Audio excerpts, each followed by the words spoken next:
It all started when my wife died 8 months ago. Susan was everything to me. We'd been together since high school, and it had been love at first sight. We married after graduation, and we spent 18 years together in wedded bliss. I worked as a writer, finding jobs in editing or column writing. Susan working as a receptionist for a friend of my mother's. We spent a lot of time together. My days spent mostly waiting for her to come home. I lived for the moments when we were sitting in front of the TV together or curled up in bed as we talked about our day. We never had children, though it wasn't for a lack of trying. I was afraid she would leave me when she discovered I was infertile. I'd been injured when I was small, but she just smiled and said we'd just have to be satisfied with each other. It was never something we struggled with. Instead of kids, we gave each other our full attention. We traveled as often as we could, ate out often, had date nights at least once a week, and loved each other more than anyone else we knew. Susan was my everything, and I hoped I was hers. She never gave me any doubt that it was so, and those 18 years were the happiest time of my life. They weren't enough, though. 1,000,000 years wouldn't have been enough. I was writing something for some rag that Susan liked to read when I got the call. She had looked over my shoulder that morning before she left, cooing appreciatively as I edited a piece from one of her favorite writers, other than me, of course. She wanted to read it when I was done, and I promised I'd let her see it when she got home. I'd been invited to write a column, too, something they might let me do more often if it did well, and I'd just started fleshing it out when I decided it was time for a second cup of coffee. The coffee maker was burbling happily, filling my mug with liquid happiness, when my phone rang. Thought it might be Susan, letting me know she had made it to work, and I almost didn't answer when I saw it was an unknown number. The telemarketers had been particularly bad lately, and the last thing I wanted was another conversation with someone who wanted to sell me solar panels or extend the warranty on my car. Turned out it was the police. There'd been an accident.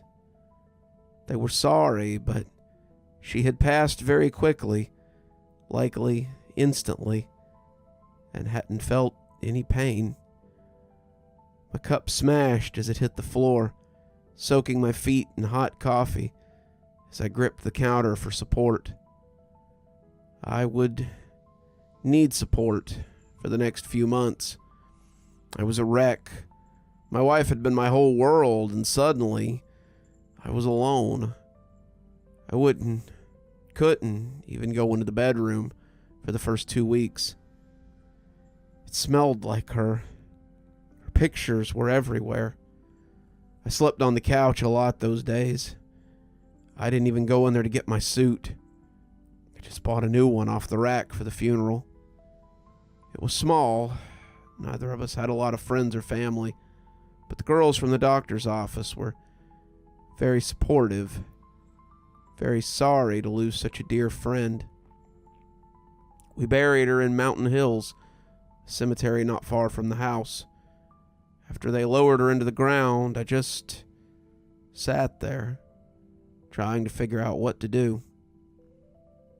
I was still sitting there when the guys from the funeral home came to pick up the chairs, the sun setting behind me as I watched the hole in the ground where my wife now lay. "Sorry for your loss, mister, but we gotta pack these up now." I just got up and drove home, finding myself sitting on the couch. When the sun came up, it was still sitting there. This became a pattern. The next 2 months are kind of a blur, honestly. I lived my life like that quote from Forrest Gump.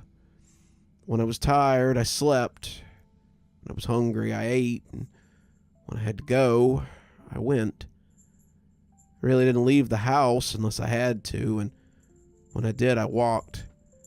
I didn't trust cars after that, and I'm still not comfortable riding in anything with wheels. The walks probably did me good, but I was so lost at that point in my life. She'd been my everything, my whole world, and I just didn't know how to get by without her. I didn't work. My contracts quickly dried up.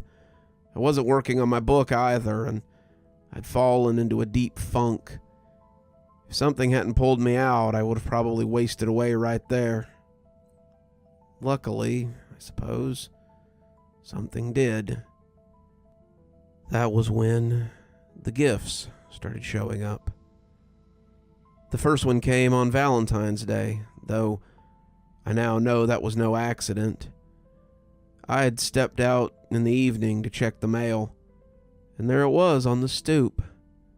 I almost stepped on it, and that would have been a shame because someone had left my favorites.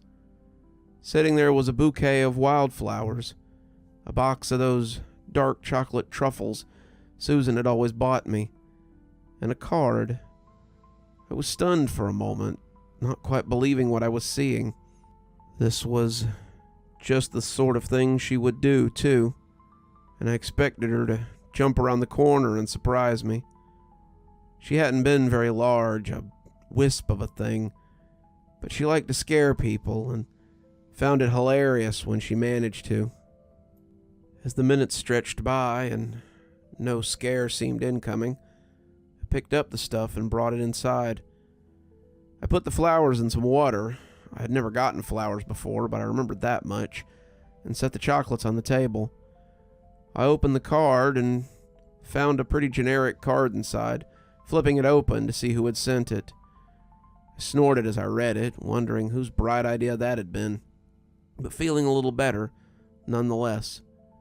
"From your secret admirer" was written inside, the handwriting fine and spidery, just like hers had always been. As I ate the chocolates, I felt the tears come on unbidden. The taste, the smell, it all reminded me of Valentine's days past. We would sit and watch a movie, curled up on the couch together, while she munched at her Ferrero Rochers and I ate my chocolate truffles. We'd trade sometimes, and I wish now that I could see her eyes light up as I handed her one of my chocolates again. I passed out on the couch a little later, but my dreams were a little brighter that night. After that, I started finding other gifts. Food from my favorite Chinese place, candy, books by writers that I liked. One time, someone even delivered a seafood feast from Sir Crabbington's, and I was halfway through it before I realized it was mine and Susan's wedding anniversary. I waited till after I'd finished before crying this time, but the tears were still there. I never questioned these gifts, but I never looked for them either. I assumed they were from friends or from the girls at the office she had worked at, but their dedication was heartwarming if it was. My wife must have talked about me a lot for them to know my favorite foods and snacks, and I was honestly just happy for a break in the sadness. Each of these gifts made my day a little better, and the pain ebbed away a little more with each new package. Suddenly I was feeling inspired to write again. I had the energy to reach out to my old contacts and try to work. I was running in the evenings. I was doing laundry and dishes, and felt like I might be getting a little better. The gifts were nice, but it was the other things that started to make me wonder if the gifts were all that was being given. Sometimes I would wake up to find that the clothes were folded or the dishes were already done, and I couldn't remember having done them. Other times it would be simpler things easily explained but no less odd. A blanket thrown across me where there hadn't been one before. A pillow under my head when I had slept on the couch and left it in the bed. Sometimes as I came awake a little in the night, it seemed like I could see shadows moving in my house. I would sit up the living room bathed in the light of whatever TV show I had fallen asleep watching, and look around for the source of the movement, finding nothing. It was weird, but I figured it was probably just my imagination. I'd been through a lot lately, so mild hallucinations might be expected. It was on one of my jogs when I finally discovered the identity of my secret admirer. I was coming up the hallway, huffing a little from a longer jog than usual tonight, when I saw someone leaving something outside my door. I had to grab the wall for a minute when I first saw her because I thought it might be my wife. She was short, with brown hair that had been cut into a pixie cut. She was dressed normally enough in jeans and a t-shirt, but the high tops were also something that my wife favored. From the back, she looked exactly like my dead wife, except for the hair. My wife had always talked about getting it cut short, but she favored ponytails and braids too much to ever cut it too short. She was bent at the waist, leaving food or something for me, and when I called her name, she jumped. When she turned around, though, I could see that I'd been mistaken. The woman was similar, but her face was different. They could have been sisters, but there were definitely subtle differences. Her nose was rounder, her face less angular, and she just seemed less substantial. I began to wonder if she might be a cousin or something, but I couldn't think of anyone in Susan's family who looked much like her. "Oh my gosh," she said, looking embarrassed. "I guess you caught me. Sorry for being so mysterious. I just didn't want to mess up your morning. I was a friend of your wife's. My name's Anne." She offered me a hand to shake, and I likely looked just as unsure of myself as I took it. I told her to knock next time and come and share a meal with me. She agreed. That began our strange friendship. Anne was just the companion I needed, and we spent 2 or 3 nights a week in my living room. Some of you will lift an eyebrow at that, but it was never anything more than talk. Anne cried as often as I did, and the two of us reminisced over Susan and what she had meant to us. Anne, as it turned out, had known her far longer than I had. The two had been friends since they were children, and Anne told me about Susan's early life in a way that made them almost sound like sisters. The more she told me, the more I wondered why I'd never heard of her before. If Susan had known Anne since they were children, why was this the first time I was meeting her? Many of her stories were things that I had heard before, so they tracked, but any misgivings soon melted away as we spent our evenings remembering. Sometimes she held me while I cried. Sometimes I held her, but it was nice to have someone there in my grief. She had just gotten done with a particularly funny story about how Susan had cut her hair too short and given herself something like a mullet before shaving it down into a sloppy pixie cut when she suddenly began to cry. Her despair was deep, the sobs racking her, and when I went to hold her, she pressed her face against my chest. "I'm sorry, I miss her so much." I held her that night as she wept, and I think that was when I started to fall in love with her. It made me feel terrible, but I couldn't help it. She was so much like Susan. Even her voice reminded me a little of my dead wife. I didn't want to move on. I was still trying to process what to do next, but Anne helped a lot, and I got the feeling that she didn't mind being that person for me. Suddenly, she was coming over every night, bringing food or wine, and we spent our evenings together. It didn't seem to bother her that I never wanted to leave the house. It didn't make any difference to her that I didn't cook, but the longer she was in my life, the more that changed. Suddenly, I was paying more attention to my clothes. I was taking on columns for online magazines and selling my short stories again. I was cooking dinners instead of eating takeout, and I felt as if I were getting better. Anne was a big supporter of this, pushing me to get better, and that was when I started to notice that something was a little off about her, something I should have noticed before then. Anne only came by after dark and was unavailable during the day. Anne had a very demanding job, but would change the subject anytime I brought it up. Anne would always leave before dawn, if not well before. Anne wouldn't stay at the house, wanting her own space, which I could respect. These things on their own didn't seem so strange, but altogether they made me curious. I'd also wondered why Susan had never talked about Anne before. It was something that had always been at the back of my mind, but now it began to linger like a fishbone in my throat.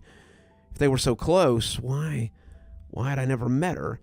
If they'd been friends since childhood, why hadn't she been at our wedding, at our parties, our trips, our gatherings of people that had been drawn around us? And Anne had never been seen at any of those.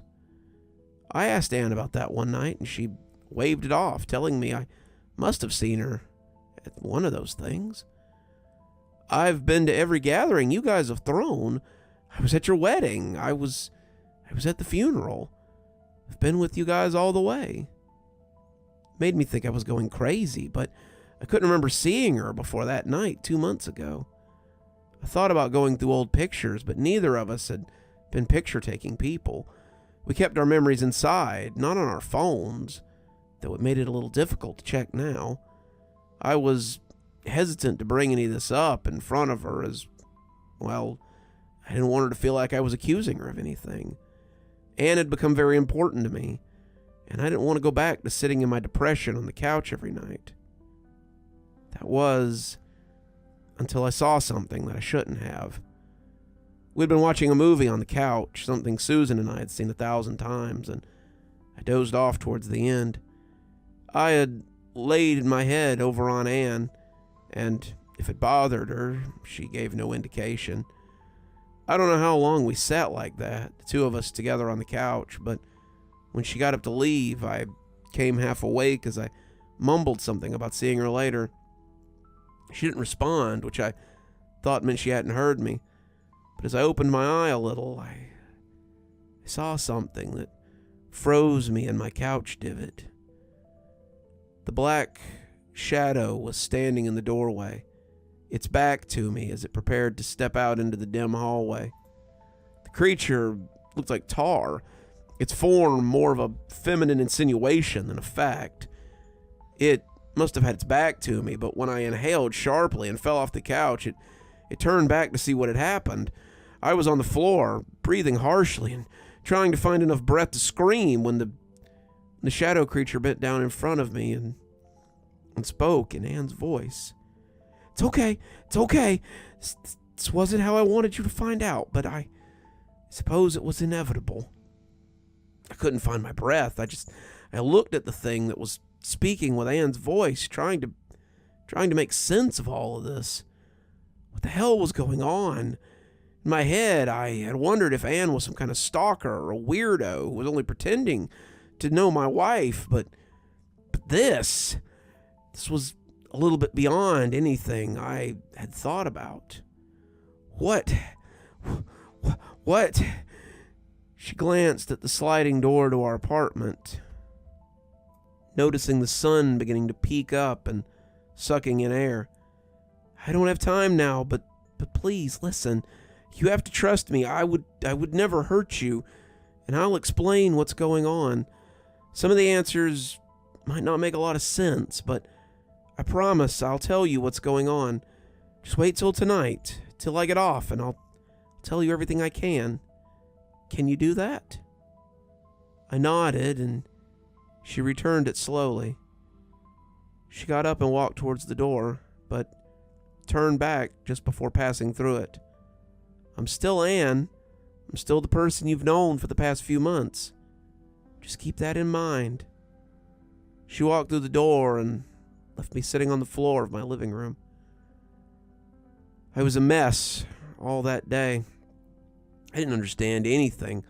All I knew was that someone I'd grown pretty close to had turned into a featureless monster right before my eyes. I kept trying to convince myself throughout the day that it had all been a dream, that I was still dreaming, but the longer the day went on, the more I had to come to terms with the fact that it wasn't. That meant that whatever that thing had been, it was coming back here tonight.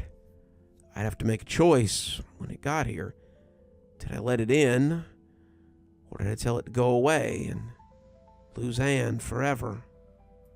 When the knock finally came, night having crept up on me as I worried the day away, I looked out the peephole to see the same old Anne standing on my doorstep.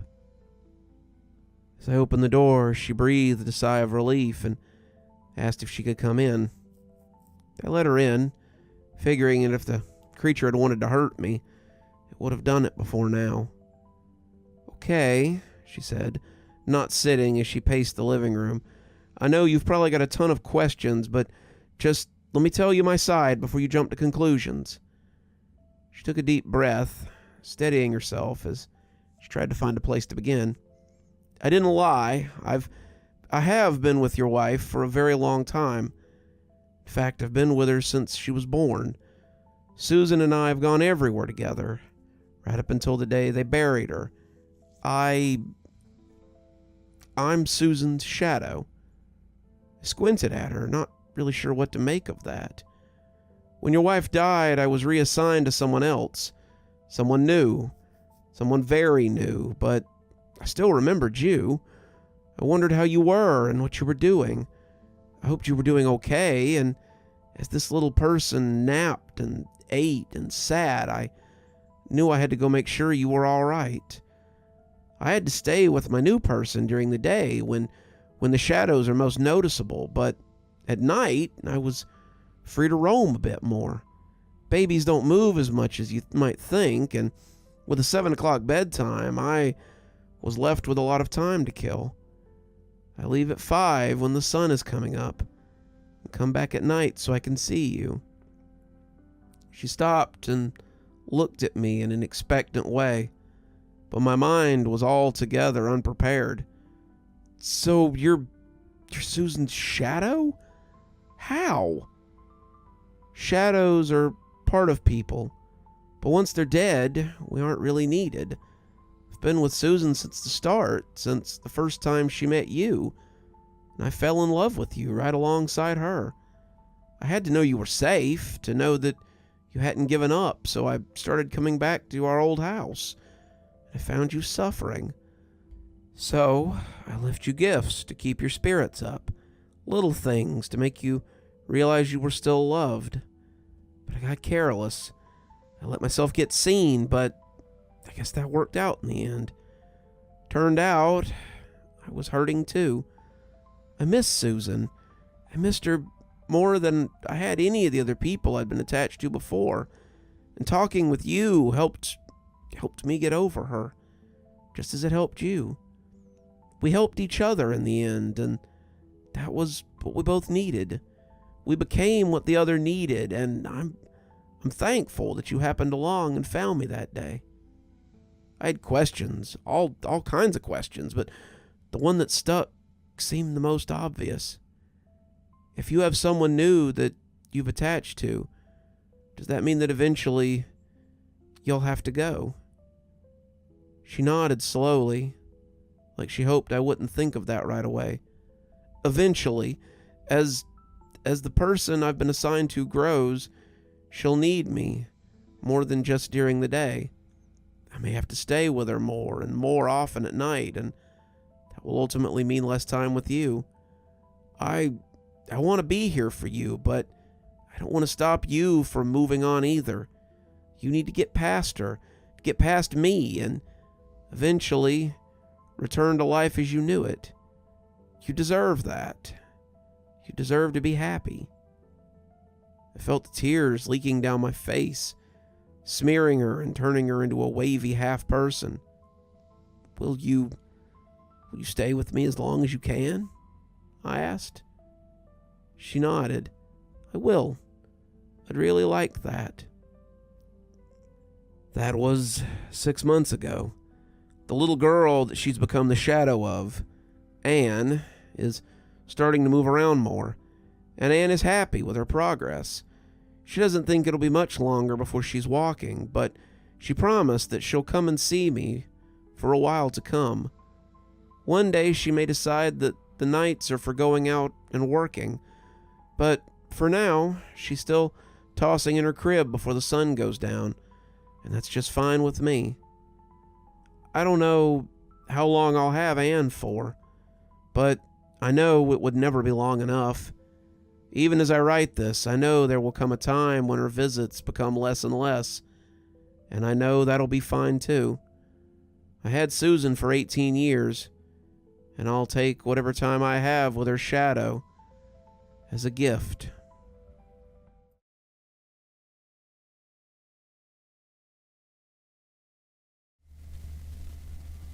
I hated the summer house.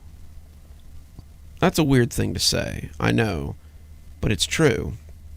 I would stay there for at least a week every year, and sometimes we would go up there for holidays. One year we spent Christmas at the cabin, and that was a miserable time indeed. The cabin, my family's summer home, sat on the edge of Lake Erie, and it was a modest 2-bedroom cabin with a loft in the eaves. It had a little kitchen, a nice living room with a fireplace, and 2 bedrooms downstairs, one for my sisters and one for me. Mom and Dad always slept in the loft, so they never saw any of the weirdness that I saw from my bed in the smaller of the 2 bedrooms. The floor of the cabin had these wide gaps between the floorboards, and it let you see the underside of the cabin. Dad always promised us that he would replace the floorboards, but he never did. They were old wood, smooth and not prone to splinters, and I guess Dad thought it was worth the occasional spider or bug coming up through the floorboards if his socks didn't get hung on the poking wood. Bugs and spiders and other kind of pests were the least of my concern, though. I didn't notice it right away, of course. The first time we stayed there, I was just amazed by the cabin. It was so cool, having a cabin all to ourselves, and I explored every room and every inch before going outside. We swam in the lake, we took our canoes out, I climbed trees and played pretend for hours, and after dinner, I fell into a deep sleep. I'm not even sure that I dreamed that first night, and I couldn't wait to do it all again the next day. As that week went on, however, I started to notice the strange noises that wafted up from beneath the floorboards. It sounded like something moving around down there, a scuffling sound that made me think of small animals or bugs. I could sometimes catch glimpses of them between the gaps in the floorboards, but they were always too quick for me to see. Dad said it was probably just rats, and that most of these old cabins had rodents living under the floorboards. He put down traps in the kitchen, not wanting to bother them if they were living under the house. The traps never caught anything, though, and Dad just kind of shrugged it off as well-behaved pests. They were well-behaved for everyone, but me, it seemed. I never felt like I did the first night again, and that scuffling beneath the boards would sometimes keep me awake all night. I would lay there, listening to them moving around, and think to myself that they sounded way too big to be mice. If they were rats, then they were big rats, and I sometimes worried that they would try to come up through the floorboards. We always had fun while we were there, but I spent my nights praying that I could get to sleep before the scrabbling noises could keep me awake. My parents bought the house when I was 4, and we went there every year until I was 12. I had a lot of time to listen and a lot of time to investigate the noises, as well as a lot of time to lie awake and be scared. When I was 10, we stayed there for 2 weeks after a storm knocked out the power at our house. Knocked out the power for the whole area, actually. The flooding caused the grid to go down, and my parents decided to stay there until things returned to normal.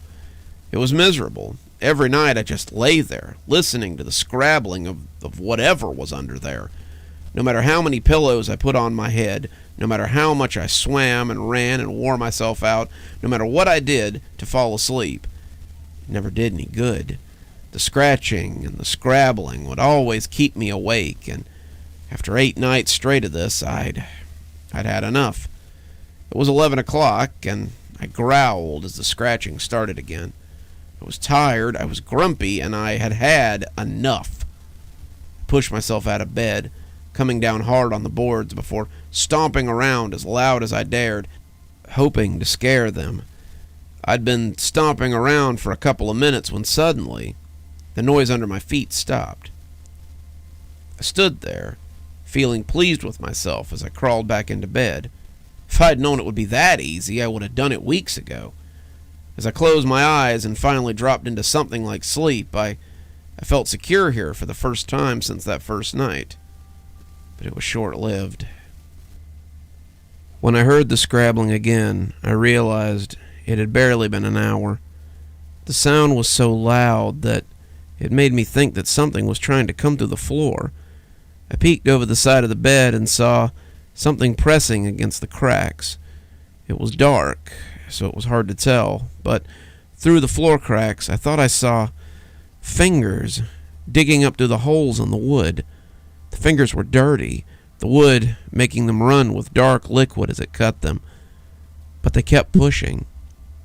I was frozen in fear, my 10-year-old mind not sure what to do, but as the floorboards groaned, I knew it would get me if I didn't do something. I reached beside the bed with a shaky hand and found the baseball bat that I had leaned there. I had been practicing. Baseball tryouts would start soon, but it was not what I imagined I'd be using it for. I took it up, leaned down, and swung at the hand with all my might. It didn't stop right away, but after a few more hard shots, it pulled its fingers back under the boards. They were probably broken, at least I hoped they were, and as I clutched the bat, I waited for them to come back again. I sat there for a while, just staring at the floor, as I watched something worse than a finger look back at me. It was a single, bloodshot eye, and it looked very human. It locked eyes with me, and I pulled back into the bed, the bat clattering to the floor. My parents came quick when I started screaming. I tried to explain it to them, tried to tell them what I had seen, but they just thought I'd been having a nightmare. Finally, they allowed me to sleep with them in the loft, and until we went home, that was where I slept. I refused to be in that room by myself, even during the day, and I wasn't bothered again that time. Wasn't the last time I saw that mad eye, though, or heard the scrabbling of all those fingers. We didn't go back the next year. Dad couldn't get his time off approved or something, and when they planned a week-long trip when I was 12, I tried to get out of it. I still had nightmares sometimes about those eyes and fingers, and I didn't want to go back. I was 12, old enough to be by myself, and if my sister hadn't tried to do the same thing, I think I'd have managed it. I even promised her that she could have my room, but she was not going for it. Mom put her foot down and said none of us were staying home, and we would all be going, and that would be that. I packed my bat, as well as a flashlight, and we set out for the lake house on the second week of July. I tried my best to wear myself out that first day. I swam for hours. I explored and hiked, and by the time night fell, I was nodding off at the dinner table. I'd run myself ragged, and I was hoping that if I didn't antagonize them, maybe they would leave me alone. By the time it was late enough to head for bed, I fell onto the little mattress and was out before my head hit the pillow. I thought I had managed it, that I had finally gotten to sleep before the scratching could start, and I slipped off as I thought that I might have finally broken the cycle. When the scratching woke me up in the wee hours, I cursed and smacked my pillow as I sat up. It was louder than ever, sounded like an animal's claws, like nails on a chalkboard, and as I peeked over the edge of the bed, I could see something as it moved beneath the boards.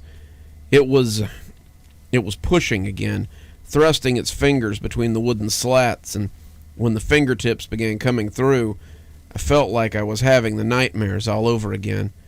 It pushed at the boards, warping them, bending them in odd ways, and I felt certain that it would come through the floor at any minute.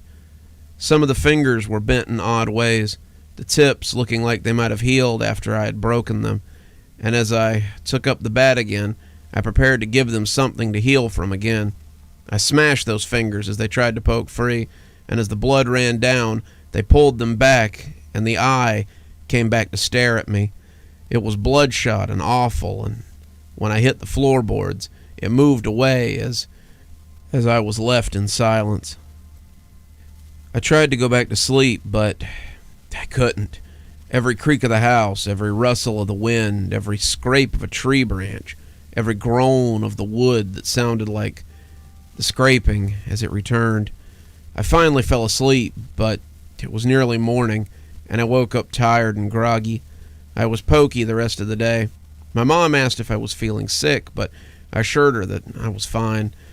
I did take a nap later, though. I wanted to be on my game when it came back that night. But I got more than I bargained for. As I sat in the middle of my bed, bat in hand and fighting sleep, I began to hear a scrabbling like I had never heard before. It was as if a beast with 1,000 fingers was crawling down there, and as it moved, it dug its nails in deep. The boards began to buck and bulge, a multitude of fingers scrabbling at the wood, and when they began to poke through, there was no way I could get them all. I swung my bat again and again, smashing fingers and breaking nails, but it was like an army was underneath the floorboards. I kept hitting them again and again, their digits snapping loudly, but the wood was starting to come up. I screamed, not for anyone, but just in general, and as they started to press up and into my room, I caught a glimpse of what was beneath. I wanted to scream, but it was stuck in my throat. I had thought it was rats at first, but then I thought maybe it was just a single person. But as I saw the eyes that looked up from the floor, I didn't know what to think. It was people, naked, skeletal thin, all of them trying to come up and out of the area beneath the floor. I counted 4, then 5, then maybe a dozen, and they were trying to pry up the floorboards. Their numbers just kept growing. How many were there under the floor? I pictured ants coming out of a hill, and the idea of that many half-starved humans pressed beneath our summer cabin made my skin crawl. I heard loud footsteps coming towards my room, and suddenly the door opened and the hall light spilled in. I thought there might be as many as a dozen. They looked up as the door came open, their eyes looking surprised as they saw him. I was shocked too, but my shock was twinged with hope as someone came to save me at long last. "What in the hell are you?" But Dad stopped as he saw what was under the floor.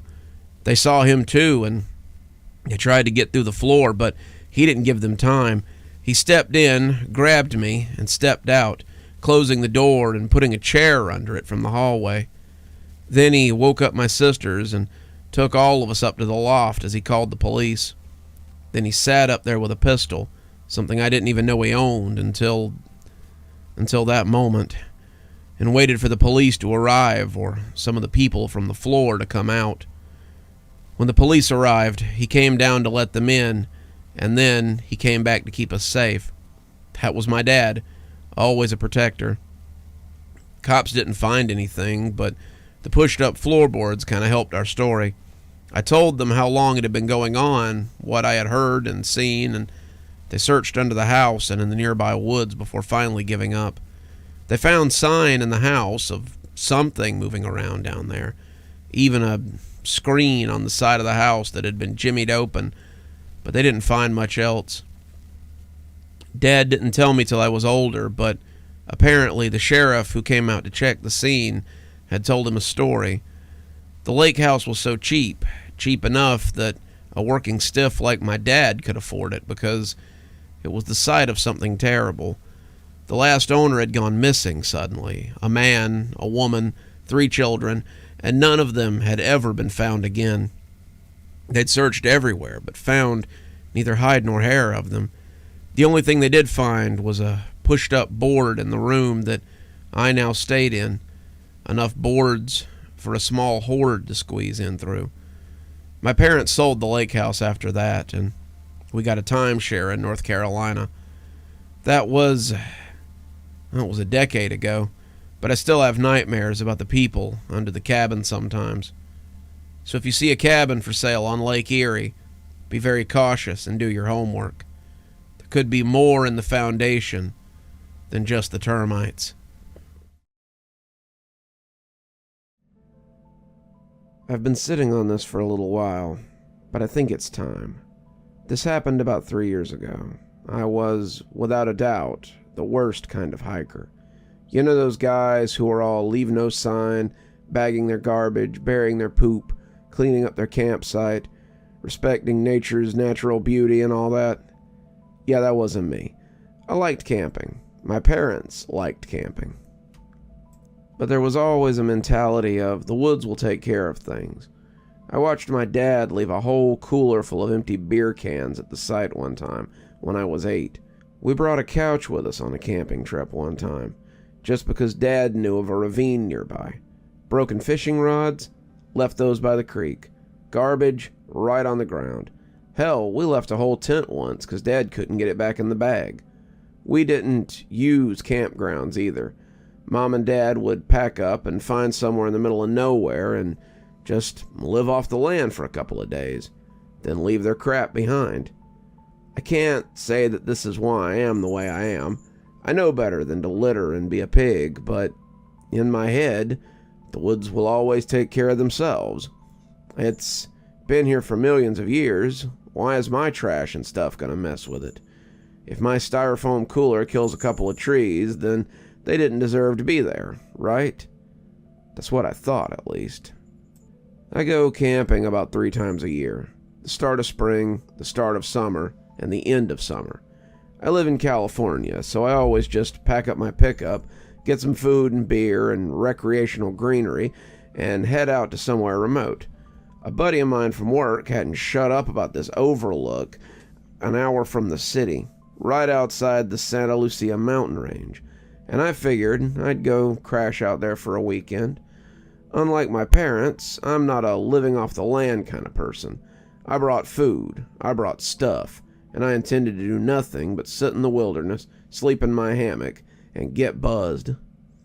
I called out Friday and found the perfect spot by lunchtime. It was gorgeous, overlooking the valley and so remote that if I were to get really hurt, I'd probably die out here with no one the wiser. I set up my hammock, set out my fire logs with some water, just in case, and just kinda spread out a bit. I made some lunch, sandwiches, rolled a joint, and just kinda got mellow for a bit as the day rolled on. It was nice out here, just watching the clouds and listening to nature. I was soon pretty well lit, and the sun started creeping down as I set to lighting my fire. There was probably a burn ban in effect, but I had water, and I didn't care. Out here, no one was going to see me anyway, and I started roasting hot dogs as the sun cut a fantastic line across the sky. That was the first time I noticed them. I remember looking up and whispering, "Shit," as I mistook them for rangers or cops or something. They were just silhouettes on the ridge, not far from my camp, 3 or 4 of them, and they had these wide, flat-topped hats, like park rangers or the guy on the oatmeal box. I watched them for a minute, thinking I was busted, but they just stood there.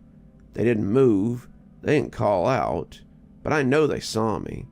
My fire had to be visible for a ways at this height, and the longer they stayed there, the more creeped out I felt. Why were they just standing there? If they wanted me to leave, then why not tell me to leave? I didn't know, but once the sun set, I noticed they had vanished and just kept an eye peeled. I had my gun, a big old .45, so I wasn't worried, but I suddenly wished I had a tent to sleep in instead of just a hammock. I sparked up again after eating a pack of dogs, though, and that took some of the edge off. Took any thought of the shadow guys out of my mind whatsoever. I dozed off in my hammock, but I dreamed about them that night, too.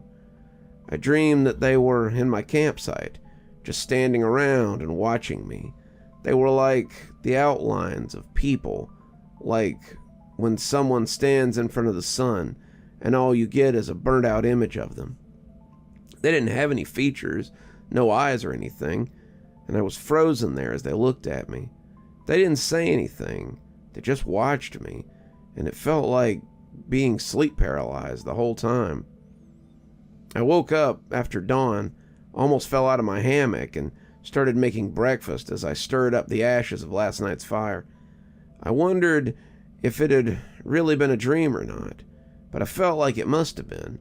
Why would they come out here not to say anything? All my stuff was there too, down to the hot dog wrappers I'd left on the ground next to the fire. I tossed it in absent-mindedly and ate eggs and ham. The ice was still holding out. It was spring and not too hot yet, so I decided to go for a forest pub crawl today. Translation, I put a bunch of beer into my backpack and walked out into the woods so I could have a drunk hike. I spent about 5 hours hiking in the woods, tossing my dead soldiers into the trees as I finished them. Some of them broke, most of them didn't, but I couldn't shake the feeling that something was following me.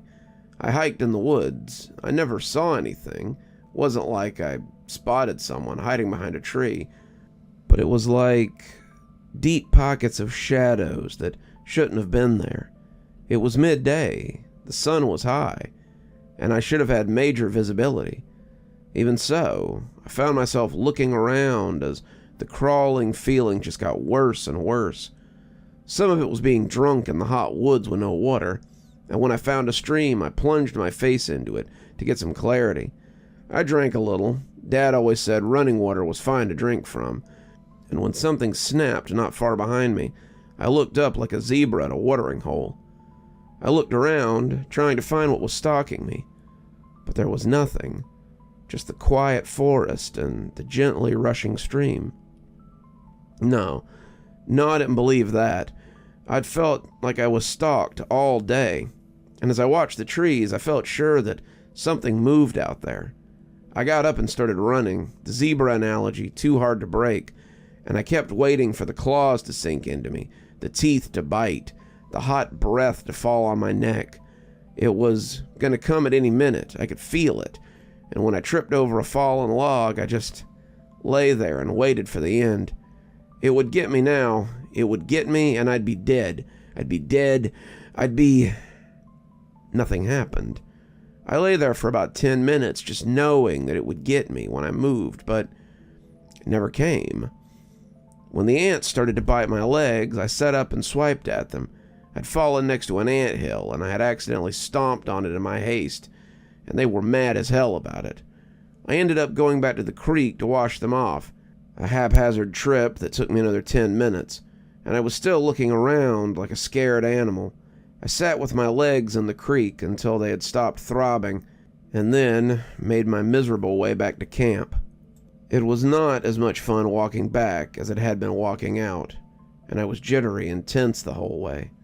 The sun was starting to slip down, and I absolutely didn't want to be out here when it got dark.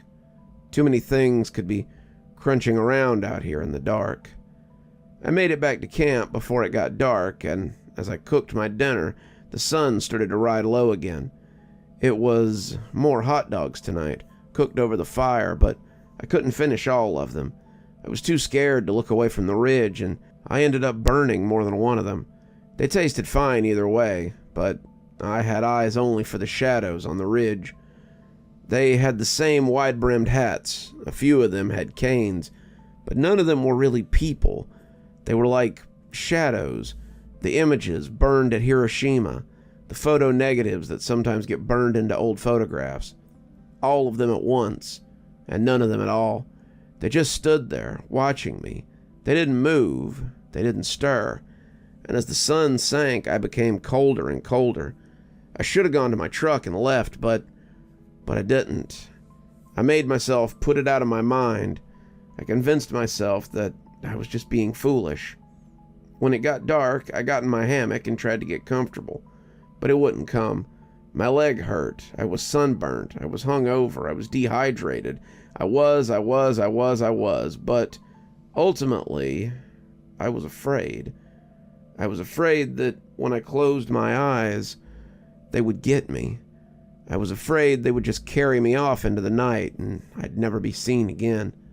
They would find my truck and my campsite, but never me.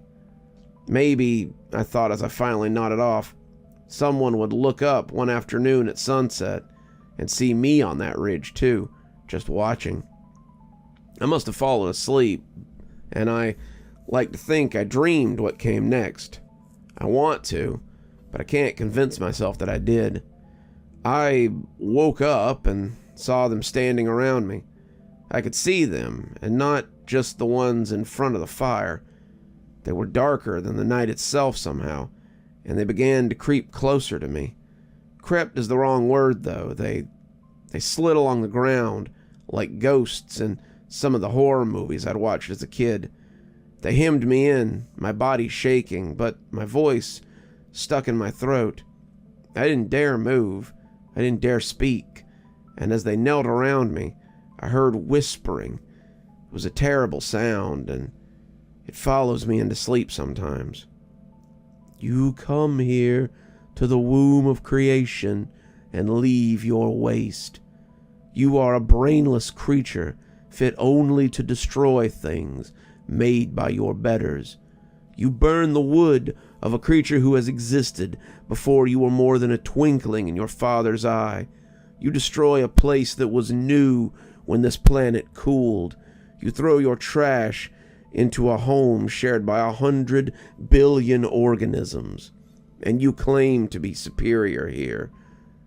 The better. You are nothing. You will die and be forgotten. On and on and on. They whispered endlessly to me, telling me how worthless I was, how I was a nuisance and a nothing, and how I would never change. Then, one of them rose up above my hammock, his body seeming to hang over me, like a shadow cast from above. He looked like them, but he was clearly their boss or something, and when he brought the cane down on nothing but air, I heard it crack like a thunderbolt. Go back to your stinking pit, but be warned. The next time you come to our woods and ruin our place, you will not be allowed to scamper off so easily. You are a stunted thing who was taught badly, but ignorance is forgivable. If you persist in this folly, we will not be so kind again. Now go, it yelled, and I opened my eyes to find that it was morning. I was laying in my hammock, piss dribbling down my leg, and I knew that I better not be here when the sun came up. I cleaned up everything. I picked up all my garbage. I cleaned up my site. I poured water over the fire and mixed it with dirt like they had always said to on TV. Then I took everything with me, and I ran for the truck. That was Sunday, and I've been kind of afraid to leave my apartment. What if they're waiting out there for me? What if they find me slipping, or they don't like that I don't recycle or something like that? What if I offend them and they drag me back to the woods to be punished? That's part of why I'm writing this. If you're like me, someone who doesn't care about their mess or just leaves the woods wrecked, then watch out. Don't let the Dark Watchers catch you messing up their forest, because they do more than just watch. Don't let them see you slipping, or you might find out what sort of punishment awaits those who anger them.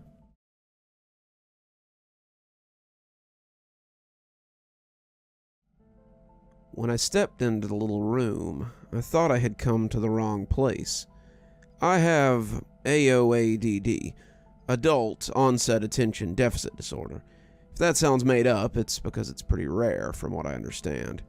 Most people get ADD when they're kids, but very few of them are diagnosed once they're my age. In fact, it's something like 1% of people from what I understand. When I was a kid, I was never prone to any of the hyperactivity or attention problems that my peers had. I never needed medication or structure to help me pay attention while I was in class. I did really well in school and did really well in my working life, right up until I was about 34. Then suddenly, I had the hardest time paying attention.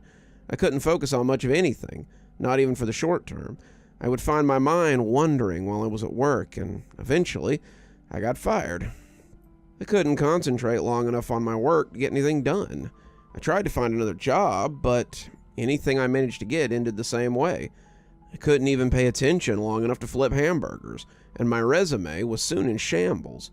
At home, I struggled to relate to my family. Television shows, sporting events, the day-to-day things no longer held my attention.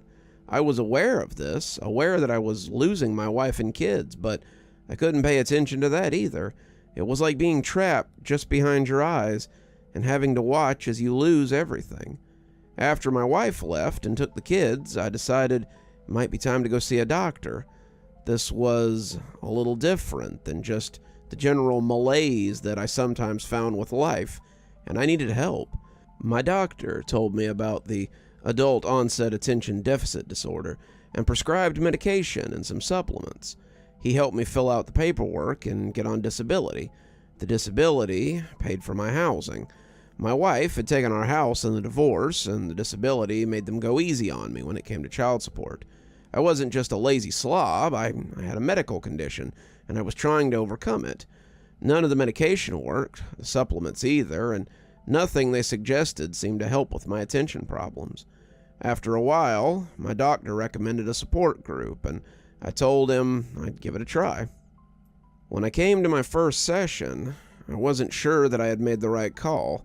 The meeting room was covered with pictures of a man, hand drawings, and police sketches, all of them with the caption, "Have you seen this man?"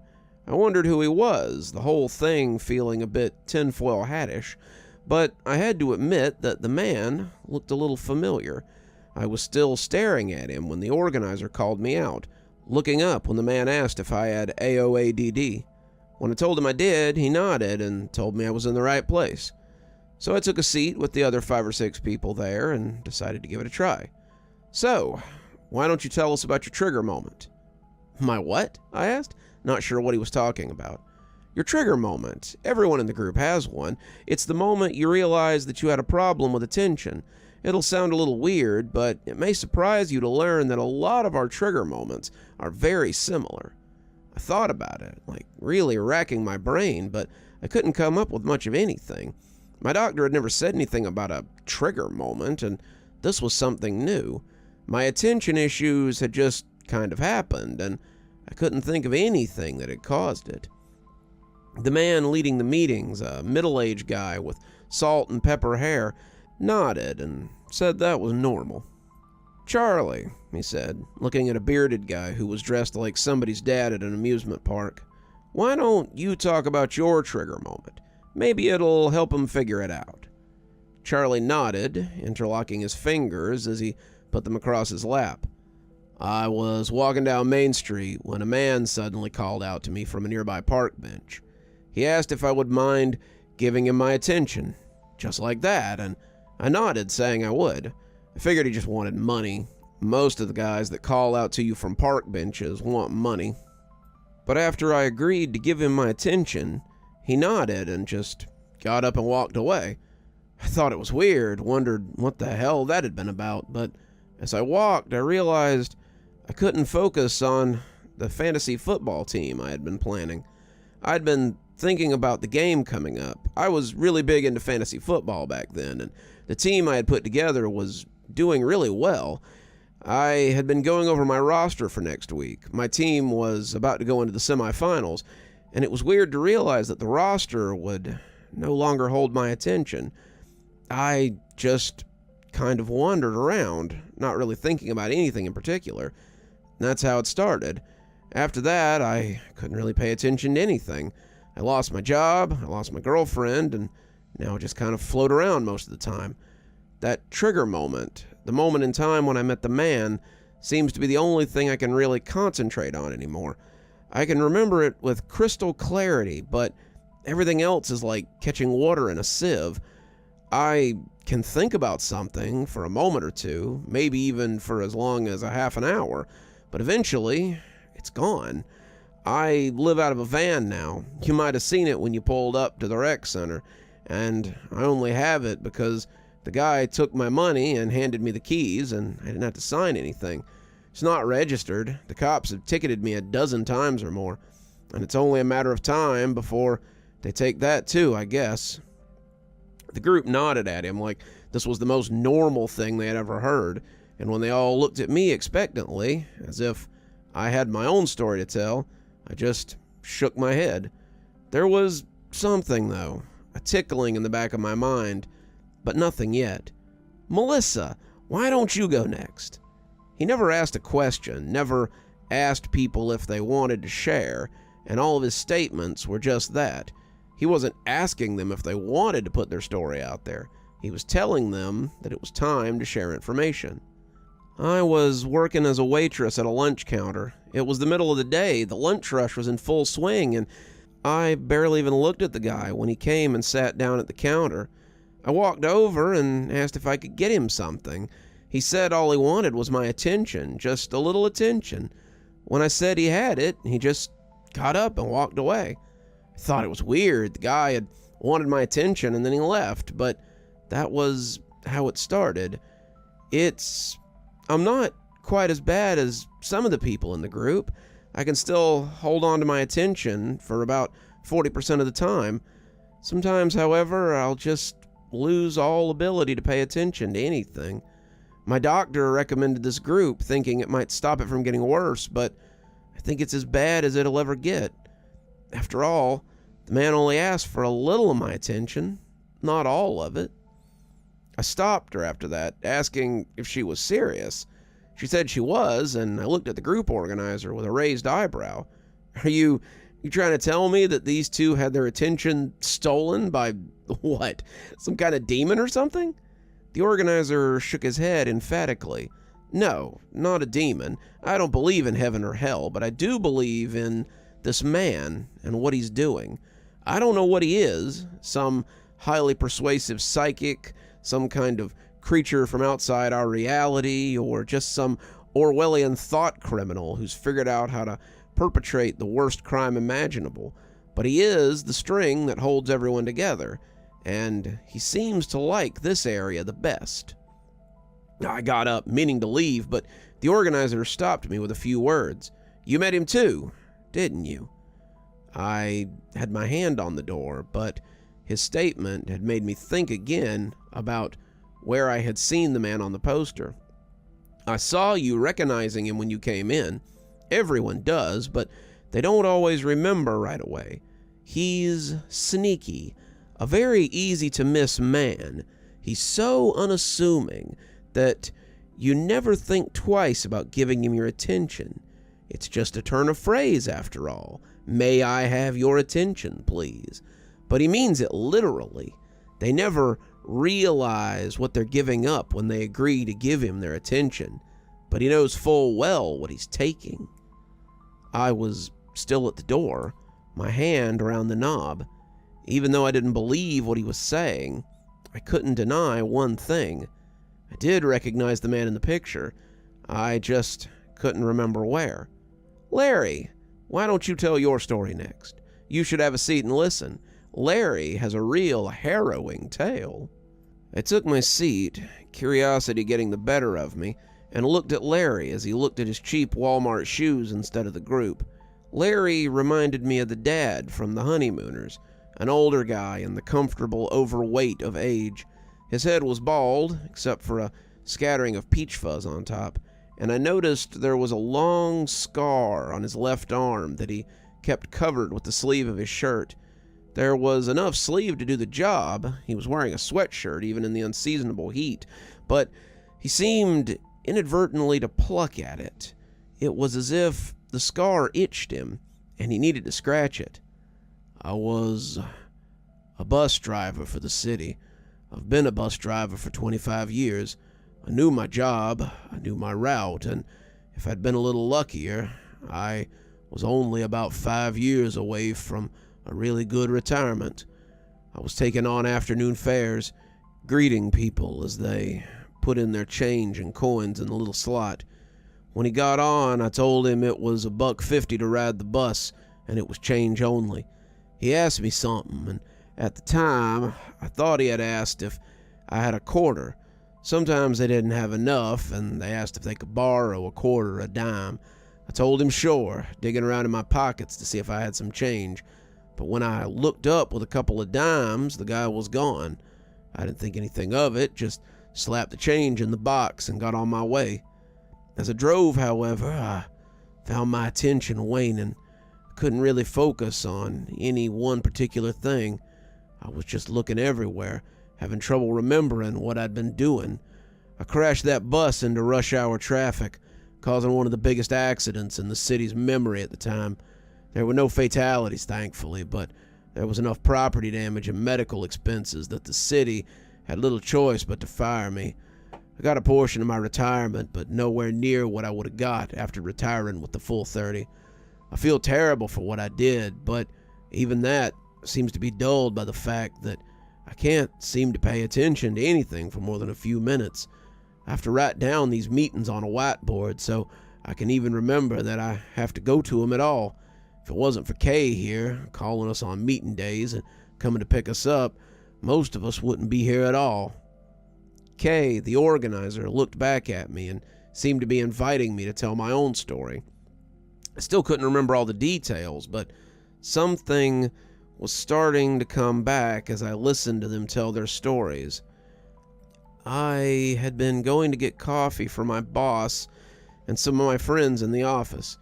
They had given me their order, and I had gone to Keeger Coffee to get some Joe.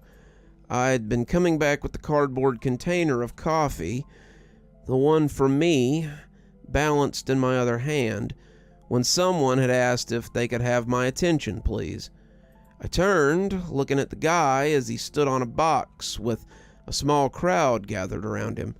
It wasn't many, maybe 5 or 6 people, including me, but as he asked the question again, a few of them nodded. I found myself nodding along with them.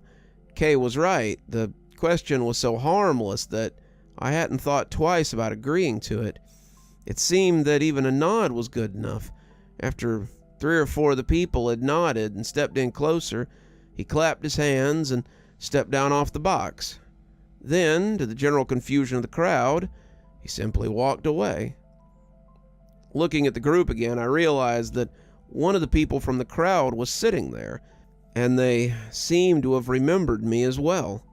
He was on a street corner, a guy standing on a soapbox. He called for everyone's attention, and a few of us gave it to him. I walked off after he left, not thinking anything of it, but that was when it all started. The guy I'd recognized from the crowd was nodding along, looking around as if to show people that he wasn't crazy. Kay was nodding too, and when he spread his hands out, everyone grasped hands, and I found myself joining them. Kay clearly was no victim of the man, and I wondered what his connection was to all this as he reaffirmed to all of us that we were okay, and that it was going to get better. I'm glad that you remembered the man and the moment you lost your attention to him. When I started this group 3 years ago, with Larry there, I knew there would be others. I want to help, I want to heal, and I want to be here for all of you in your time of need. There were nods, some of them thanking him, but I was still curious as to why. Why? If he hasn't affected you, then why do you care? I said, as all of them looked at me. Kay nodded, having expected this. Though I still have my attention, I can assure you that I too have been affected by this man. My father lost his attention to him, you see, about 25 years ago, when I was just a freshman in high school. My father accidentally gave his attention to this man as he stood at a bus stop a few blocks from here. He told anyone who would listen about the man, who had only asked for his attention, screamed it from his bed in the mental hospital, but no one believed him. No one besides me, that is. I've been looking for evidence for years, something to justify my father's stories. And the more of you that I find, the more evidence I get of the man and his existence. I'm so proud of you, of all of you, for being brave enough to come here today and share your stories. They all started to clap, but I didn't join in. So what do we do now? I asked, as the applause died down. Kay cocked a head at me. What do you mean? I mean, if we know this man is stealing our attention, then why don't we find him and get it back? The others shook their heads, and I realized I probably wasn't the first person to think of that. Kay sat back, shaking his head morosely, and told me to put the idea out of my mind. But why? We can find him. You said he likes to hunt in this area, so why don't we just go after him? Because no one who tries ever finds him, or they never come back. They either fail to find him and go crazy trying to get back what they lost, or they find him and he does something to them. Maybe having their attention gives him some kind of power over them. Maybe he just does something worse to them. No one knows. This group is a safe place, a support group for those who are suffering from what he did to them. I never wanted to see anyone else live the way my father did, strapped to a hospital bed so he wouldn't wander off and hurt himself. I help people who have been hurt by the man, helping them lead a normal life. Well, as normal a life as they can. I feel that it's my sacred duty to help people, to try and get something back after what he's taken from them. But there's no getting back what he's taken. I hope you'll join us in that. There is, after all, safety in numbers. The meeting ended shortly thereafter, and as I said my goodbyes and watched Kay pack up the snacks, I covertly took one of the photos off the wall. I know he said that once I remembered, the memory would be crystal clear, but I didn't want to risk forgetting what this guy looked like. I can't share in Kay's optimism, and I can't stand by and do nothing if this man is the one who has affected my life in such a way. I don't care what the consequences are. I don't care what happens to me. I'll tattoo it on the back of my hand if I have to, so I can force myself to concentrate anytime I begin to slip. I will find this man, this strange creature who steals what is most important to us, and I will have my attention back, or die trying. There once was a man with ears, you see, in the dead of the night he'll come for thee.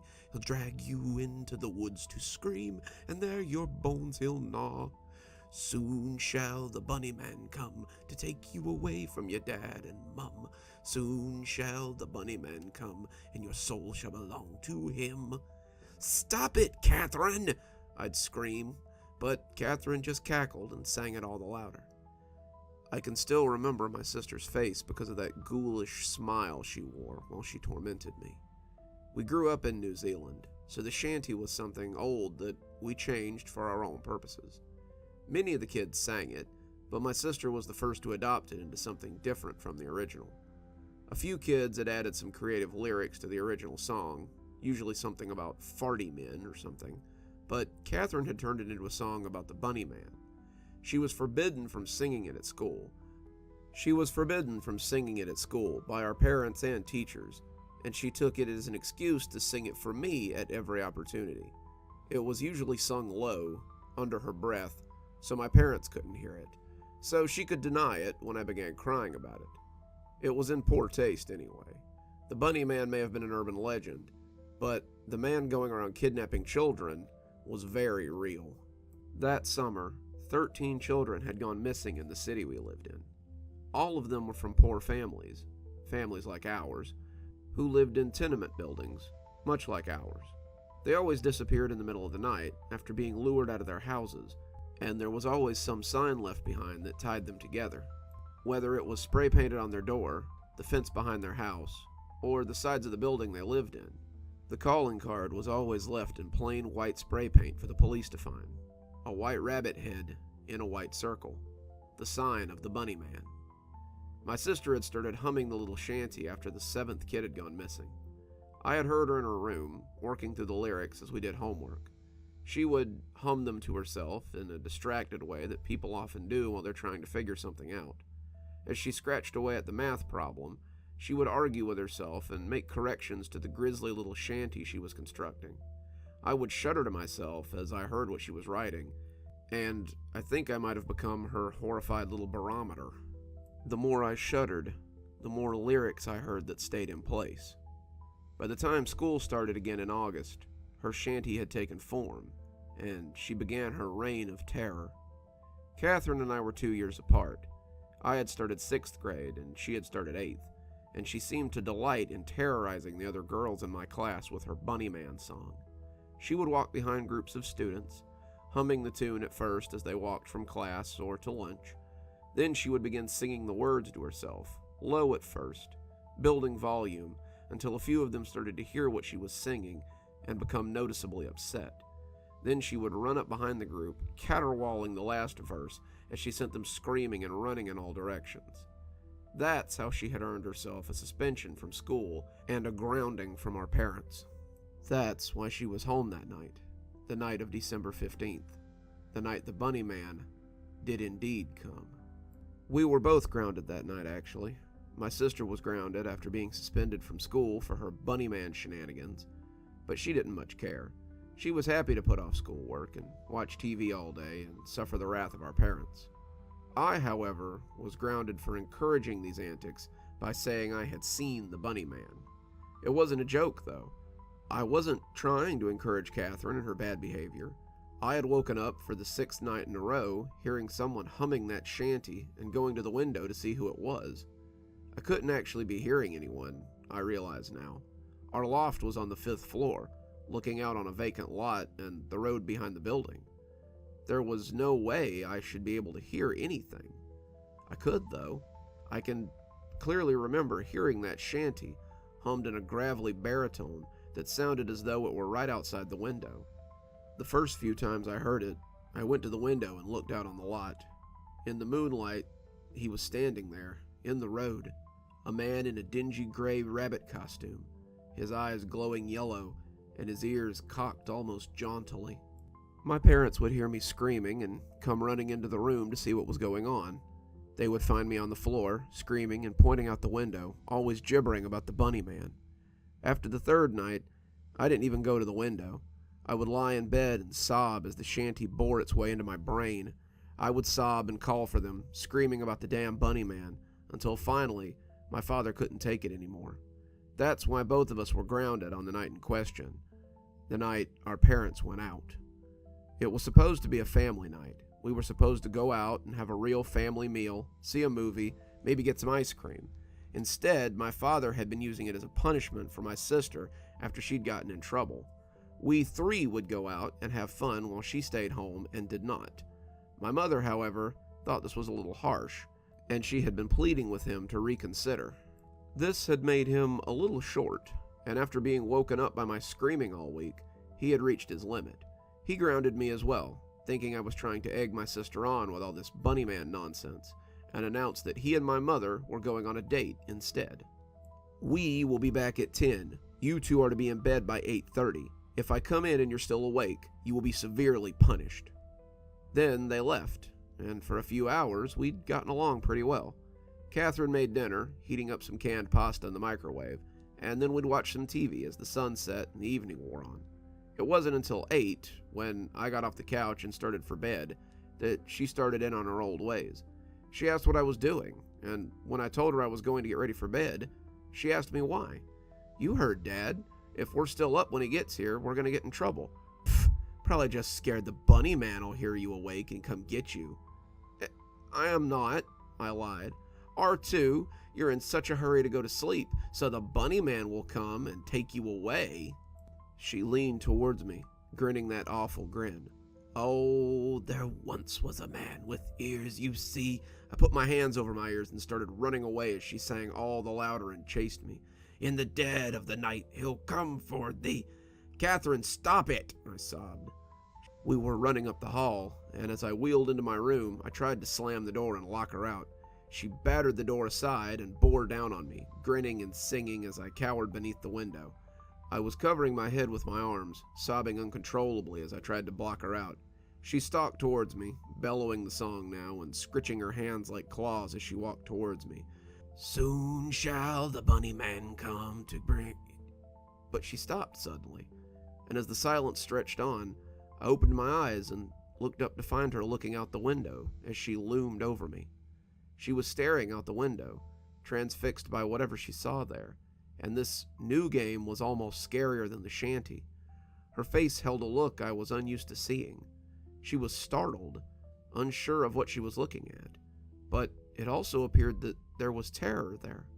Something outside the window was really spooking her, and I scrambled up to peek under her arm so I could see too.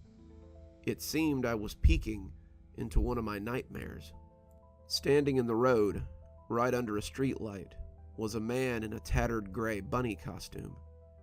It wasn't like a Halloween costume, some of which looked like pajamas more than costume, but it was a full suit of coarse-looking gray fur.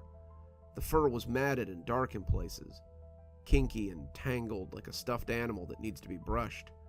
The head was obscured by a black hood, some kind of costume hood that just slid over the head, and the face was a flat black nothing as it stared at our building. No, not at our building, as it stared at us. On top of the hood, someone had stapled a pair of thin, emaciated gray rabbit ears, one of which bent at an almost jaunty angle. He stood on the street and stared up at us, my sister and I frozen in terror at the sight of the legendary Bunny Man. All at once, I heard a gruff, tuneless humming from the street that sounded startlingly like Catherine's shanty. He had no words to go along with it. He only hummed and stared, and I think we both felt an almost magnetic desire to stare back at him. It was like the scene in a scary movie where the monster's out in the open, and you pray that none of the characters are stupid enough to go confront him. In your heart, though, you know that one of them is. Catherine, it appeared, was that one. I caught her by the arm as she turned from the window. She looked back at me, her face full of confused anger and unsure deliberation. She was clearly at odds with herself, and my sister was not someone who was used to being unsure of her actions. She was a brat, and she was a terror, but I had always kind of believed that everything she did was a calculated course of risk and reward. This was something else, though. This was her acting against her will. After all, she had sung about the Bunny Man coming for others, and now it appeared he had come for her instead. She jerked her hand away and left the room. When I heard the front door open and close, I moved back to the window, waiting for her to appear. The Bunny Man went right on humming, right on watching, as though he was trying to call me as well. I felt the pull. Really, I did, but my fear kept me rooted to the spot. I clutched the windowsill tightly, the paint chipping a little as my fingers gripped it, and I would find splinters under my nails the next day, though I didn't notice them at the time. Then, she appeared in the backyard, walking like a sleepwalker, and going to him as she vaulted the chain-link fence between the yards and the road. He reached for her, and now I could hear both of them humming that hateful song and staring up at me. It filled my head like a hive of bees, and I knelt my head against the glass as I prayed that it would stop. There would be no way I could resist if they both sang, and I could feel the pull as they tried to drag me out the door as well. After about 60 seconds of them humming and staring, she took his hand, and the two of them disappeared up the road. My parents came home 3 hours later to find me curled up on the floor of my bedroom, sobbing and gibbering as I rocked and mumbled about the Bunny Man. They searched the house, thinking that my sister had gone too far. She had finally scared me too much, and now she was going to have to answer for it. As my mother sat with me, trying to console me, my father tore up the house looking for Catherine. He clearly expected her to be hiding somewhere inside, probably running when she heard the front door open. When he couldn't find her inside, he went looking for her at her friends' houses. Their parents told him, often grumpily, that they hadn't seen Catherine, but they would call if they did. He got worried, going to look up and down the street for her, expecting her to be hidden somewhere in fear of retribution. All the while, Mom tried to calm me down and get a straight answer out of me. After about an hour, I started talking about the Bunny Man and how he had come to get us, how Catherine had left with him. She started to get angry, telling me that she was tired of hearing about the damn Bunny Man. However, when I refused to deviate from my story, she started to take me a little more seriously. The police were called, the neighborhood was searched, people were questioned, and the woods were combed for the next week and a half. No sign was ever found of my sister or the Bunny Man. No sign was ever found of any of the children abducted by the Bunny Man that year. That was 15 years ago now. The Bunny Man took only one more child that year, a 7-year-old, on Christmas Eve, and then was never seen again. They never found the remains of any of the children he kidnapped, and no one was ever arrested in connection with the kidnappings. There was never any bunny suit found or a murder weapon discovered in the woods. Whoever was doing this had just stopped. I'm 27 now. My own daughter is 8. Her dad's not really in the picture, which leaves a lot of time for just us. I was getting ready for bed one night, Emily playing in her room before bedtime, when I heard something that made me stop dead in my tracks. The tune, a familiar tune that everyone in town knows, crept up the hallway. The tune wasn't what stopped me, though. It was the lyrics that made me shiver. The words she sang transported me back in time, and suddenly I was 12 years old again, watching my older sister creep towards me as she sang the same hateful words. However, the voice that sang them was childish, lilting the words with no more care than she would have had for any other nursery rhyme. There once was a man with ears, you see, in the dead of the night he'll come for thee. He'll drag you into the woods so green, and there your bones he'll gnaw. Soon shall the bunny man come to take you away from your dad and mum. Soon shall the bunny man come, and your soul shall belong to him. I peeked around the corner of the doorframe and saw her on the floor playing with blocks, oblivious to what she was singing. Emily, where did you hear that song? She got up and walked to her bed, giggling as she crawled under the covers. From the funny lady. What funny lady? I asked, bending to tuck her in, but finding my hands incapable. She comes and sings at night sometimes, after you go to sleep. I'll wake you up so you can hear her next time. When I go to the window, she's standing on the street. She has ears on top of her hood, Mommy. Isn't that silly? I told her it was very silly, but I didn't feel like laughing in the least bit. Emily's in my bed now, sleeping soundly as I pin this warning to anyone whose children have heard this song too. I'm afraid it's not an urban legend. It's not a hoax. The bunny man is real, and it seems that he's not alone anymore. He's coming for our children again, and I, for one, don't mean to lose my daughter to this creep or his children. As I lay here writing, I can almost hear it on the breeze, as if someone's singing it outside my window. Emily is stirring in her sleep. It appears it may not just have been in my head. I fear it may already be too late.